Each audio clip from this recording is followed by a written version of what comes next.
À Tambacounda, les communes de Ouassadou, Dialokoto et Goulombou sont en état de choc après les fortes pluies et la crue du fleuve qui ont détruit près de 50% des bananeraies, représentant une perte colossale de 37 500 tonnes, soit plus de 9 milliards de francs CFA. Le collectif régional des producteurs de bananes lance un appel urgent à l'État pour un soutien à la relance d'une filière vitale qui emploie plus de 10 000 personnes dans cette région. C'est un reportage signé Claire Diop et Henri Sen. Des périmètres de bananeraies à perte de vue, tous inondés. Plus de 37 000 tonnes de bananes au total. Nous sommes ici dans les localités de Ouassadou, Goulombou et Dialokoto. Les fortes pluies sont passées par là. Les pertes sont chiffrées à 37 500 tonnes, soit plus de 9 milliards 300. On parle de 9 milliards 300 pour 10 000 individus. Donc c'est des familles qui sont menacées. Vraiment, c'est difficile. Nous n'arrivons même pas à avoir de l'eau potable. Tout est infecté. Les cimetières, nos maisons, les puits ainsi que les toilettes. Tout un espoir submergé. Au milieu de toutes ces pistes impraticables qui rendent tous les accès difficiles dans les champs de bananes, se trouve l'une non moins importante, celle de Maïna. Aujourd'hui, le pont presque invisible est remplacé par ces pirogues de fortune qui servent de liaison.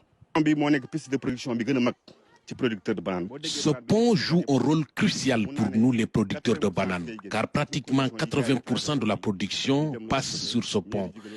Et aujourd'hui, la traversée se fait dans des conditions dangereuses. Ces producteurs sont plus que déterminés dans une démarche communautaire à la résilience pour faire face à ces phénomènes d'intempéries. Au premier plan figure l'appui de l'État pour la mise en place d'un fonds de relance de la filière banane. Qui va permettre non seulement d'aider les gens à régler les urgences du moment, telles que les frais de subsistance, la ration alimentaire, les soins médicaux, tout ça. En dehors de cela, il faudra aussi relancer la machine de la production. Sinon, c'est des milliers d'emplois qui seront perdus. Il n'y a pas assez d'infrastructures de secours qui peuvent lutter contre les inondations. Mais l'idéal serait de mettre en place des digues de protection, des bananeraies, essayer de mettre les bananes, éloigner un peu les bananeraies donc, du fleuve. Pour cela, il faudra que l'État appuie également les producteurs en investissant sur les moyens de pompage. Mettre en place des lacs artificiels. On va puiser du fleuve, mettre un relais dans des lacs artificiels et ensuite les plantations viendront derrière donc, ces lacs artificiels-là. Nous tendons la main à l'État. Nous avons besoin de carburant, des engrais, etc. Mais aussi l'époncement de nos crédits qui s'élève à autour de 506 millions. 80% de la production nationale en bananes proviennent dans cette partie du Sénégal oriental.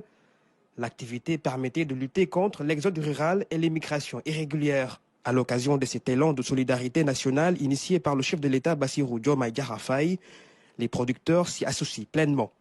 Seulement, ils devront prendre le mal en patience devant cette immensité des dégâts avant la reprise de leurs activités à l'arrêt depuis plus d'1 mois. Et pour finir,